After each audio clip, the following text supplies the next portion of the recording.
오늘 하나님께서 우리에게 허락하시는 말씀은 사사기 17장 1절에서 6절까지의 말씀입니다.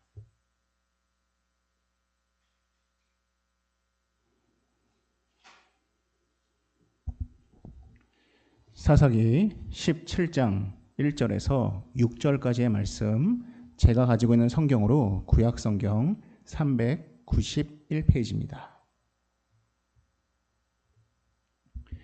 사사기 17장 1절에서 6절까지의 말씀 제가 봉독하겠습니다. 에브라임 산지에 미가라 이름하는 사람이 있더니 그의 어머니에게 이르되 어머니께서 은 1,100을 잃어버리셨으므로 저주하시고 내 귀에도 말씀하셨더니 보소서 그 은이 내게 있나이다. 내가 그것을 가져갔나이다 하니 그의 어머니가 이르되 내 아들이 여호와께 복 받기를 원하노라 하니라.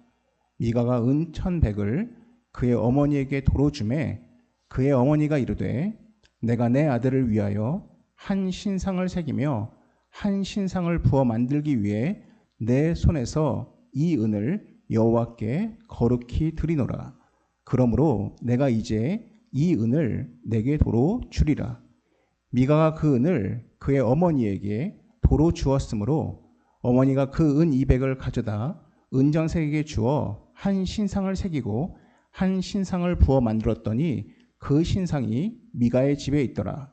그 사람 미가에게 신당이 있으므로 그가 에봇과 드라빔을 만들고 한 아들을 세워 그의 제사장으로 삼았더라. 그때에는 이스라엘의 왕이 없으므로 사람마다 자기 소견에 옳은 대로 행하였더라. 아멘.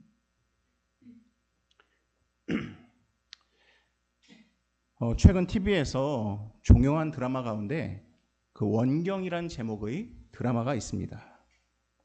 그 드라마는 태종 이방원의 아내이자 세종대왕의 어머니였던 그 원경 왕후를 주인공으로 한 드라마입니다.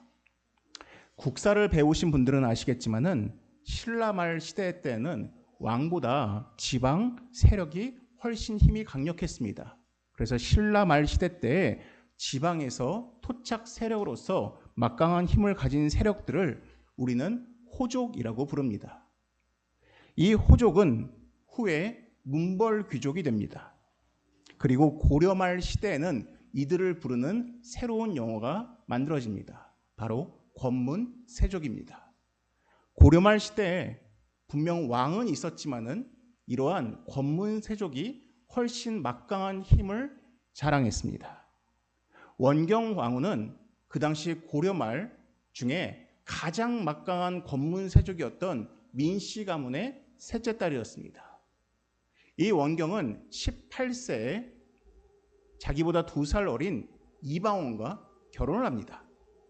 그리고 아시다시피 그 이방원의 가문과 이 민씨 가문이 함께 협력을 해서 조선이라는 나라를 만들게 됩니다. 비록 조선이 생겨났지만은 여전히 민씨 가문 같은 이러한 권문세족은 막강한 힘을 자랑했습니다. 그래서 원경왕후라는 드라마를 보면은 이러한 권문세족과 왕의 대립들이 잘 그려져 있다고 합니다. 오늘 말씀의 배경도 마찬가지입니다. 이스라엘 백성들이 애굽에서 종살이를 한 이후에 그들이 모세의 인도를 따라서 가나안 땅에 들어오게 되었습니다. 그런데 그때에는 이스라엘에는 왕이 없었습니다. 대신 여러분들 성경을 읽으면 자주 등장하는 12지파라는 지파가 존재했습니다. 이 지파가 흡사 권문세족과 비슷한 것이라 말할 수가 있습니다. 화면을 보시면 맨 왼편에 야곱이라는 사람의 이름이 등장을 합니다. 그리고 야곱에게는 2사람의 아내와 2사람의 첩이 있었습니다. 레아, 실바, 비라, 라헬이 바로 그들이었습니다. 야곱은 이들을 통해서 총 12명의 아들을 낳습니다. 첫째가 르우벤이었고 막내가 베냐민이었습니다. 총 12아들이었습니다. 근데 하나님께서 이 중에서 그 셋째 아들 레위의 후손들은 특별히 하나님께서 구별을 하셨습니다. 그리고 이 레위 후손들에게는 특별한 일을 맡기십니다. 무엇이냐? 하나님을 섬기는 일이었습니다. 그래서 레위 사람들은 태어나면은 그들은 곧바로 하나님의 성전에서 하나님을 섬기는 일을 하였습니다. 그래서 어떠한 사람들은 찬양대를 하기도 하고, 어떠한 사람들은 악기를 연주하기도 하고, 어떠한 사람들은 성전을 청소하는 그러한 일도 맡았습니다. 레위 사람들의 자녀 가운데 특별히 모세의 형이었던 아론의 후손들은 하나님께서 그들에게 제사장 직분을 맡기셨습니다. 요즘으로 따지면 똑같은 것은 아니지만은 약간 목사의 직분을 맡겼다라고 말할 수가 있을 것 같습니다. 그래서 레위 사람이라고 다 제사장이 되는 것이 아니라 아론의 후손들만 제사장이 될 수가 있었습니다. 레위를 빼면 11명이 남습니다. 근데 우리는 12지파라고 부릅니다. 이유가 있습니다. 저 11번째 아들이 요셉이 있었는데 요셉에게 두 아들이 있었습니다. 에브라임과 므낫세입니다. 근데 하나님께서 요셉을 특별히 사랑하셨는지 하나님께서 요셉 지파라고 부르지 않고 요셉에게는 그 두 아들에게 한 지파씩 한 지파씩 허락하셨습니다. 그래서 에브라임 지파, 므낫세 지파가 생겨나게 된 것입니다.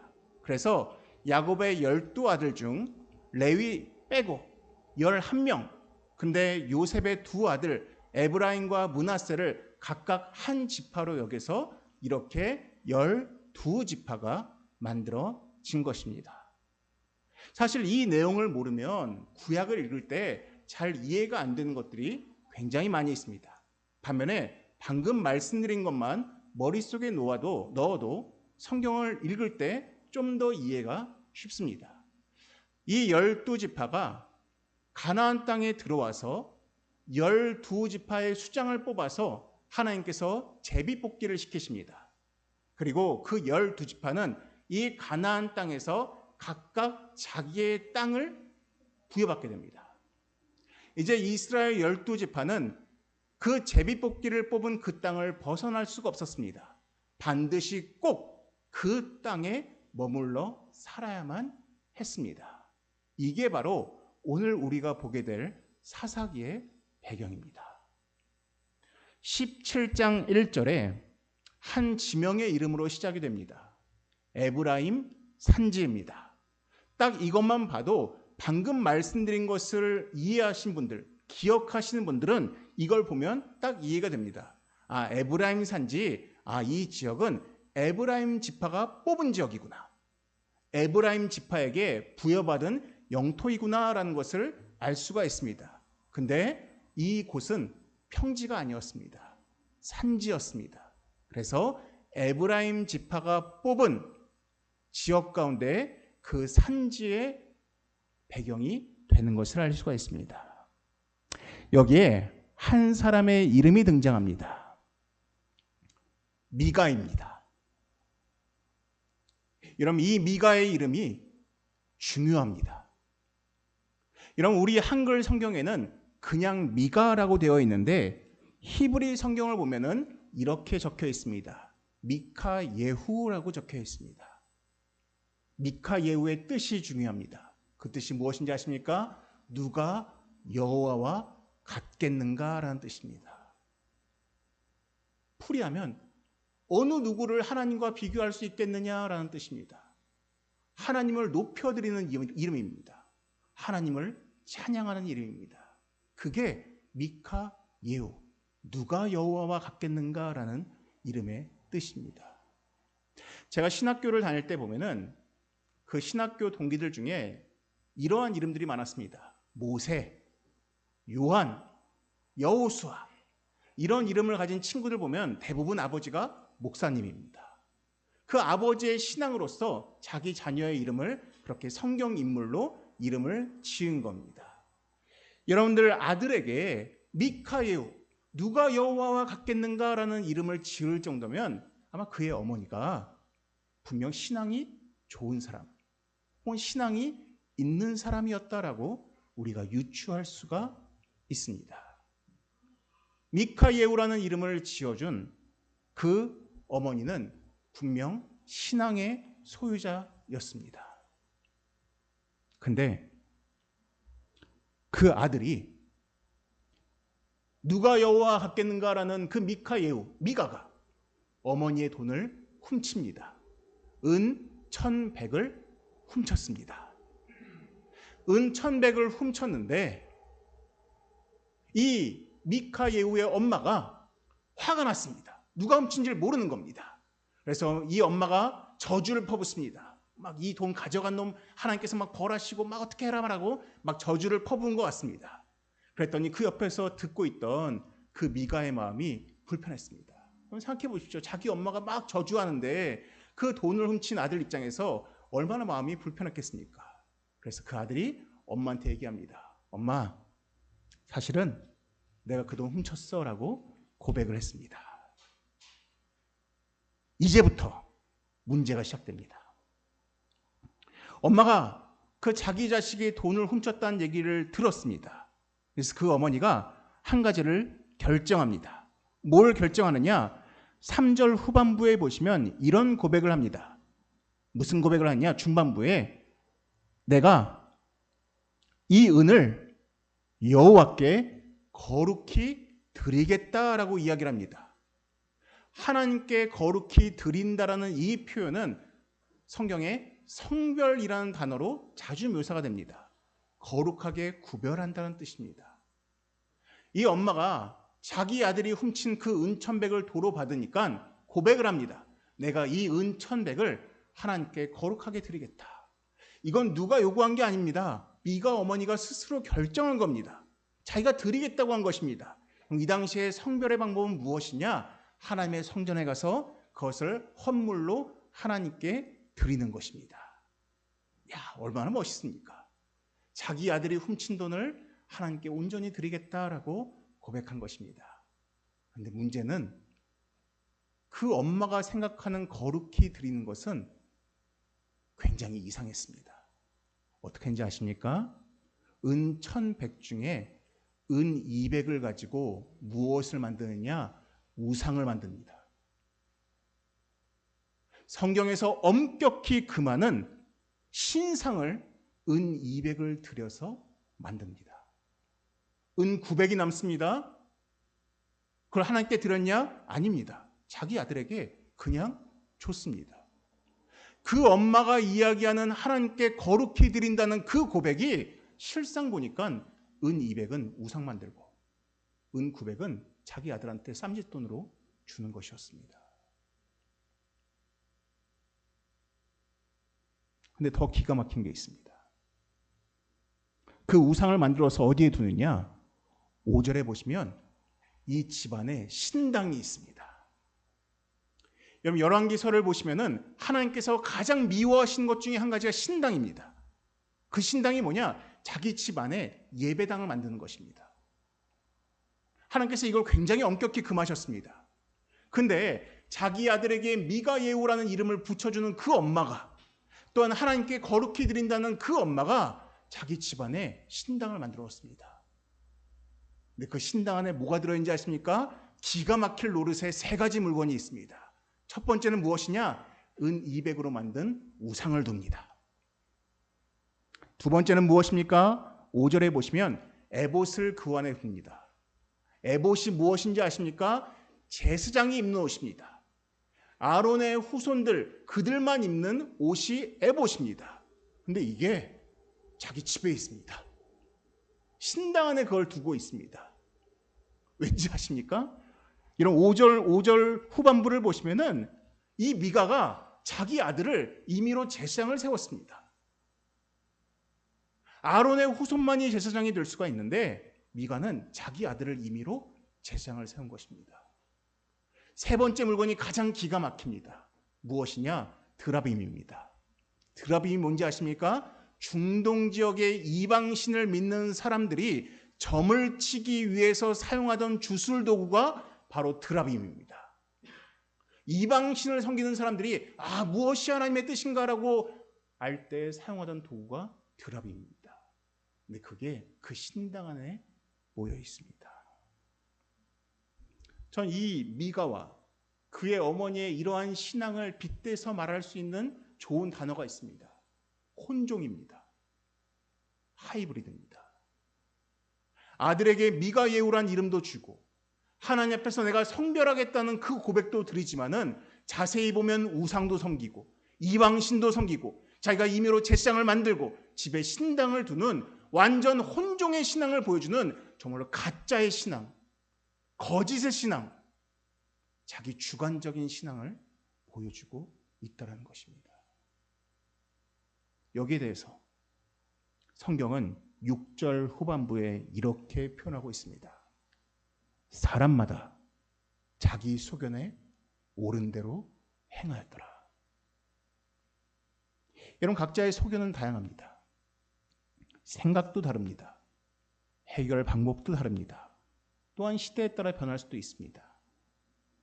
무엇보다 자기 자신이 하고 싶은 욕망과 욕심과 정욕으로 옳지 않은 것을 옳다고 생각할 수도 있습니다. 주장할 수도 있습니다. 그래서 우리가 그러지 않기 위해서 무엇을 합니까? 성경 말씀을 읽습니다. 과연 말씀이 진리가 무엇인지, 하나님께서 우리에게 말씀하시는 진리가 무엇인지를 말씀을 통해서 계속해서 잣대를 하나씩 하나씩 세워가는 것입니다. 그렇지 않으면 우리도, 여러분도 이러한 미가와 이 어머니처럼 이상한 모양의 혼종의 신앙을 만들 수가 있다는 것입니다. 종종 이렇게 이야기하면은 이런 분들이 있습니다. 근데 목사님, 말씀 너무 어려운 것 같습니다. 목사님, 말씀을 읽어도 사실 어떻게 살아야 할지 정확히 잘 가르쳐주지 않는 것 같습니다. 라는 말씀하시는 분들도 있습니다. 그럼 분명 그렇습니다. 때론 말씀이 지루할 때도 있고 말씀이 어려울 때도 있습니다. 하지만 말씀에는 지금 우리가 보고 있는 1절부터 5절까지의 이 혼종의 모습들에 대해서 그 많은 것들을 쉽게 말하고 있는 말씀이 있습니다. 그게 무엇이냐? 앞에 보이시는 십계명입니다. 이런 미가가 자기 어머니의 돈 은 1,100을 훔쳤습니다. 십계명을 보시면 내 부모를 공경하라, 5번째 계명을 어긴 것입니다. 또한 8번 계명, 도둑질하지 말라라는 이 계명을 어긴 것입니다. 또한 여러분들, 미가의 어머니가 뭘 만듭니까? 우상을 만듭니다. 2절의 두 번째 계명을 보시면 너를 위하여 새긴 우상을 만들지 말라라고 되어 있습니다. 또한 이들이 무엇을 두었습니까? 드라빔이라는 이방신과 관련된 물건을 두었습니다. 1번 계명이 무엇입니까? 너는 나 외에는 다른 신들을 내게 두지 말라라고 되어 있습니다. 더군다나 여러분들 가장 주의하셔야 할 게 있습니다. 미가가 어머니한테 엄마, 제가 그 돈을 훔쳤어요 라고 말하니까 엄마가 뭐라 하는지 아십니까? 2절 후반부에 이렇게 말하고 있습니다. 내가 그것을 가졌나이다 하니 그의 어머니가 이르되 내 아들이 여호와께 복받기를 원한다 라고 되어 있습니다. 여러분, 자식이 돈을 훔쳤습니다. 돈을 훔친 것을 고백하고 있습니다. 여러분들, 우리가 정상적인 그리스도인이라면 어떻게 이야기를 하겠습니까? 너가 회개하기를 바란다. 혹은 하나님께서 너를 용서하시기를 원한다라고 이야기를 하는 것이 합당한 것입니다. 그런데 어떻게 도둑질을 한 사람에게, 죄를 지은 사람에게 너가 복받기를 원한다라고 이렇게 말할 수가 있겠습니까? 바로 3번 계명을 어기고 있습니다. 너는 내 하나님 여호와의 이름을 망령되게 부르지 말라. 이 엄마는 하나님의 이름을 멋대로 사용하고 있습니다. 여호와께서 너를 복 주시기를 원한다라고 굉장히 쉽게 말하고 있는 것입니다. 여러분, 우리도 쉽게 저지를 수 있는 범죄입니다. 우리는 굉장히 쉽게 이건 하나님의 뜻이야, 이건 하나님의 계시야, 이건 하나님의 역사라고 너무 쉽게 내가 하나님인 것처럼 하나님의 이름을 막 사용할 때가 있습니다. 이 엄마가 그랬습니다. 여러분들, 여기에 나오는 많은 죄들은 십계명만 제대로 알아도 범하지 않을 수 있는 죄였습니다. 근데 그들은 이 계명조차도 제대로 지키지 못하면서 성별을 운운하고 하나님을 운운하고 미카 예후, 누가 여호와 같겠는가라는 이러한 고백을 막 사용하고 있는 것입니다. 여러분, 저는 우리의 신앙이 이러지 않았으면 좋겠습니다. 우리가 교회에서 막 하나님의 이름을 부르고 우리가 성경 구절을 암송하는 것들을 막 부르면서 막상 삶에서는 말씀과 어긋나는 삶을 살면서 내가 마치 좋은 신앙의 소유자인 것처럼 착각에 빠지지 않았으면 좋겠습니다. 무엇보다 하나님의 말씀이 아닌 자기 소견에 옳은 대로 행하는 이러한 어리석은 혼종의 신앙이 되지 않길 바라는 마음이 있습니다. 근데 성경은 그것의 궁극적인 이유에 대해서 말해주고 있습니다. 그 이유가 무엇이냐? 사사기 17장 6절에 이렇게 말하고 있습니다. 그때 이스라엘에 왕이 없었으므로 라고 되어 있습니다. 자기 소견에 옳은 대로 행하였던 그 궁극적인 이유에 대해서 17장 6절은 그 당시에 왕이 없었기 때문이다 라고 되어 있습니다. 이 왕이라는 표현, 히브리어로 멜렉이라는 표현은 영어 단어로 두 가지의 의미가 있습니다. 첫째 단어는 king, 우리가 이해하는 왕입니다. 근데 둘째 단어가 있습니다. 영어 단어로 리더, 지도자입니다. 참고로 이 당시에 이스라엘 백성들은 아직 한 번도 왕을 경험한 적이 없습니다. 대신 그들은 두 명의 위대한 지도자를 경험한 적이 있습니다. 모세와 여호수아였습니다. 근데 지금 이 시대는 모세도 없고 여호수아도 없었습니다. 그러다 보니 그들에게 영적인 하나님의 말씀을 올바로 전달해 줄 지도자가 없었습니다. 올바로 된 영적 지도자, 제사장, 선지자가 없었다는 것입니다. 왜 이랬는지, 왜 그때 그러한 영적 지도자가 없었는지 그 뒷이야기가 너무 잘 증명해주고 있습니다. 뒷이야기 7절입니다. 유다 가족이 속한 유다 베들레헴에 한 청년이 있었으니 그는 레위인으로서 거기서 거류하더라. 여러분, 우리 아까 배우지 않았습니까? 드디어 레위 사람이 등장했습니다. 레위 지파입니다. 하나님의 성전을 섬기는 사람입니다. 근데 이 사람이 떠돌아다니고 있었습니다. 거주할 곳을 찾기 위해서였습니다. 네, 마침 미가의 집에 도착했습니다. 그러자 미가가 9절에 이렇게 묻습니다. 넌 어디서 오니? 그랬더니 난 유다 베들레헴의 레위인이다. 난 거주할 곳을 찾고 있다라고 이야기합니다. 그랬더니 미가가 너무 기뻤습니다. 왜냐? 자기 아들을 제사장 세워서 지금 신당을 섬기고 있는데 레위 지파 사람이 딱 온 것입니다. 그래서 그 사람한테 부탁합니다. 내가 연봉으로 은 10을 주고 의복도 주고 먹을 것도 주고 거주할 집도 줄 테니까 우리 집에 제사장이 되라 라고 요청을 합니다. 레위 사람이 어떻게 하는지 아십니까? 거기에 대해서 승낙을 합니다. 알겠다. 내가 너희 집에 제사장이 되겠다. 진짜 문제합니다. 이 레위 청년은 정말 심각한 문제합니다. 왠지 아십니까? 이 신당엔 우상도 있고 드라빔도 있습니다. 하나님 말씀에 어긋나는 것들이 이 집안에 가득합니다. 근데 어떻게 하나님을 섬기는 레위 지파 사람이 그 신당 안에 우상도 있고 드라빔이 있는데 어떻게 거기서 제사장 역할을 할 수가 있겠습니까? 더구나 이 사람은 아론의 후손도 아닙니다. 그냥 레위 지파 사람입니다. 그럼 이 사람은 제사장이 될 수가 없습니다. 무엇보다 이 사람은 지금 한 가족의 제사장이 되겠다고 하는데 하나님께서 분명히 말씀하시기를 제사장은 한 집안이나 한 지파가 아니라 온 이스라엘의 제사장이라고 하나님께서 명령하셨습니다. 그런데 겨우 한 집안에 우상을 섬기는 제사장이 되겠다고 이 레위 사람이 동의한 것입니다. 여기 정도만 되면 그래도 진짜 문제다라고 할 수가 있습니다.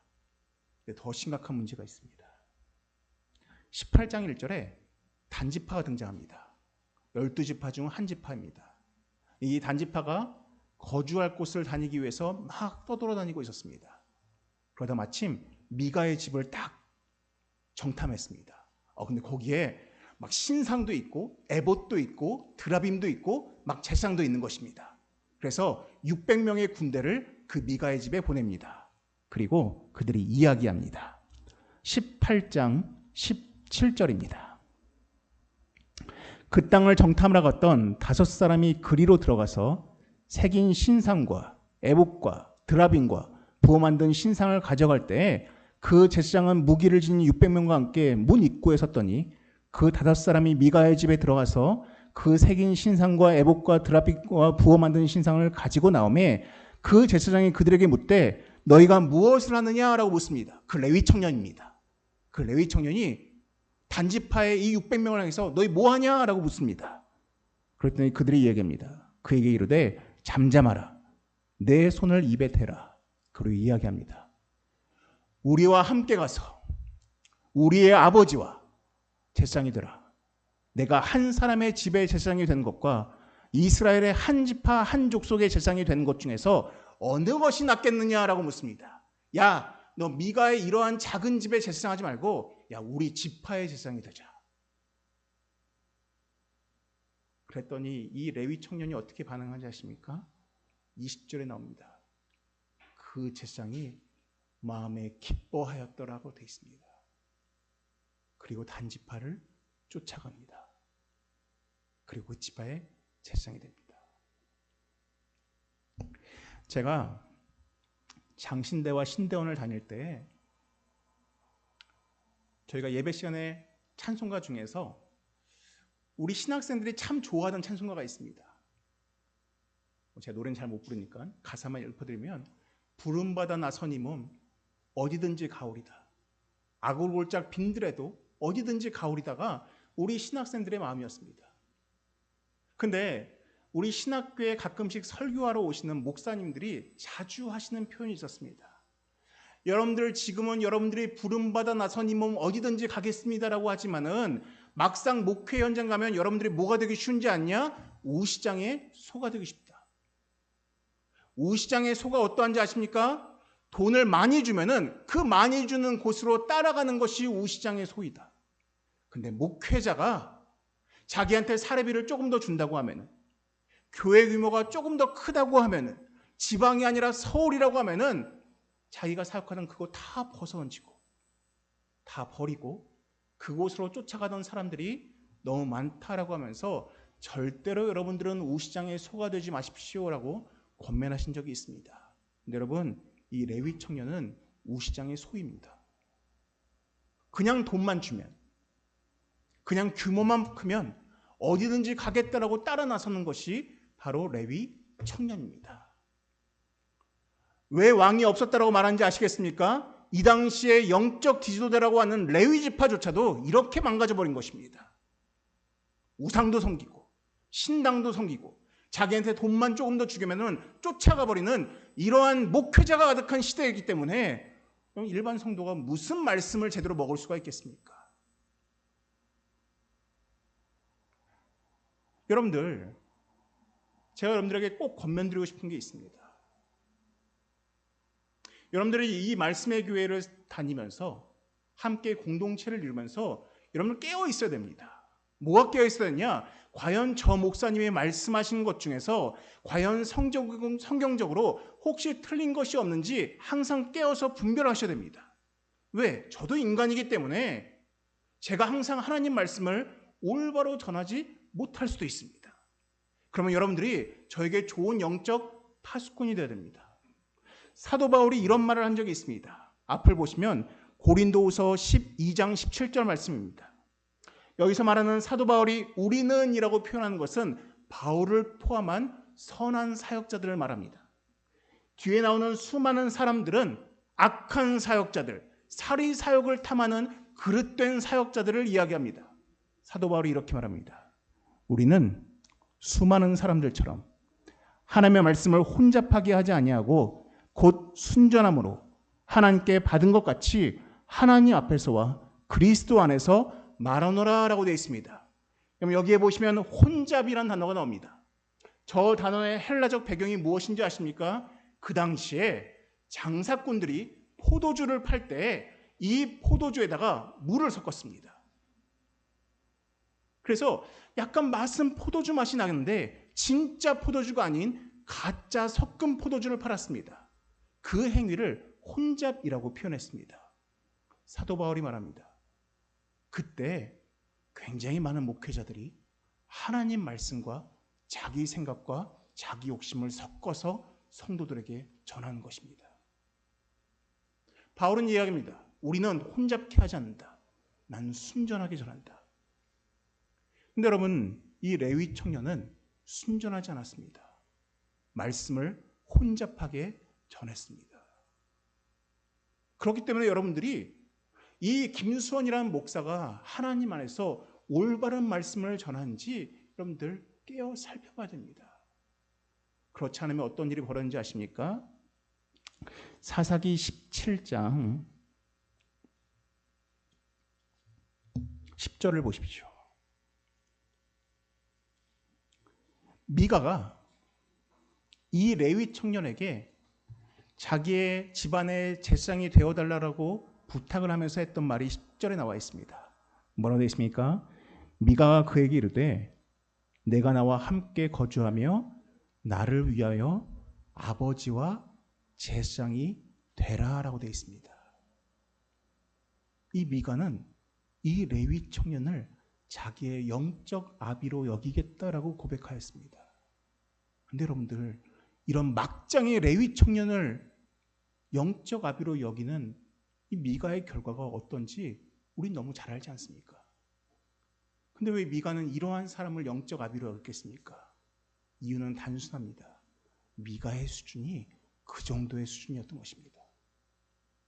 미가의 수준이 그러하니 그러한 레위 청년 같은 막장의 썩은 영적 지도자를 자기의 아비로 여기고 있는 것입니다.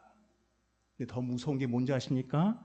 13절에 그 레위 청년이 자기 집안의 제사장이 되자 그가 이렇게 고백합니다. 미가가 이르되 레위인이 내 제사장이 되었으니 이제 여호와께서 내게 복 주실 줄을 아노라라고 이야기합니다.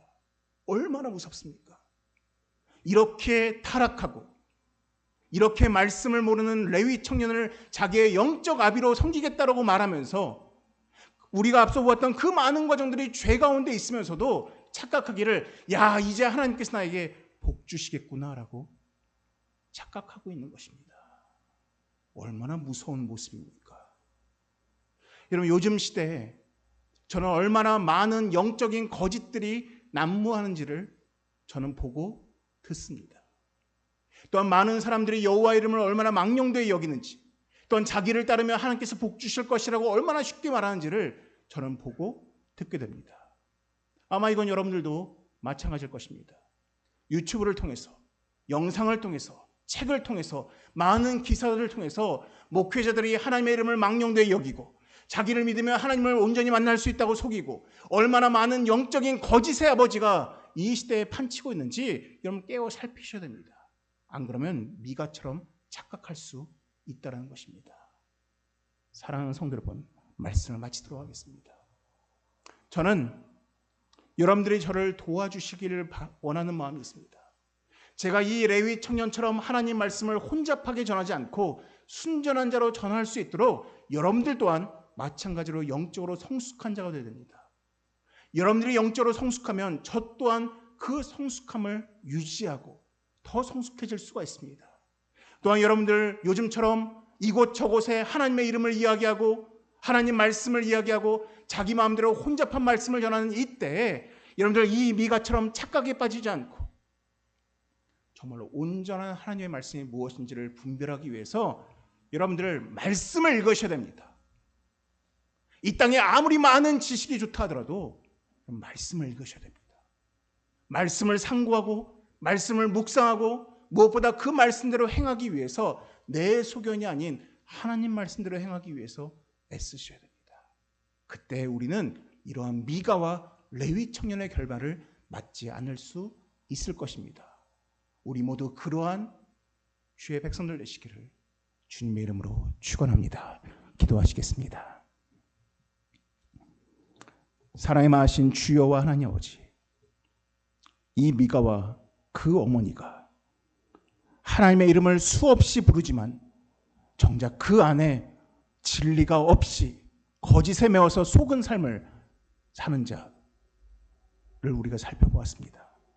하나님, 우리가 이들의 전철을 따르지 않게 하시고 하나님, 우리가 깨어서 주의 말씀의 진리가 무엇인지, 나의 소견이 아니라 하나님의 소견이 무엇인지를 구할 수 있는 우리가 되게 하여 주시옵소서. 또한 하나님, 이 시대에 너무나 많은 영적인 거짓 사역자들이 난무하는 이때에 또한 그들을 자신의 영적 아비라 여기며 타락하는 이때 우리가 그들을 힐난하고 비판하기 전에 먼저 제가 또한 우리 교회가 하나님 안에서 올바른 순전한 말씀을 대할 수 있는 우리가 되게 하여 주시옵소서. 이 모든 말씀 예수님의 이름으로 기도드립니다. 아멘.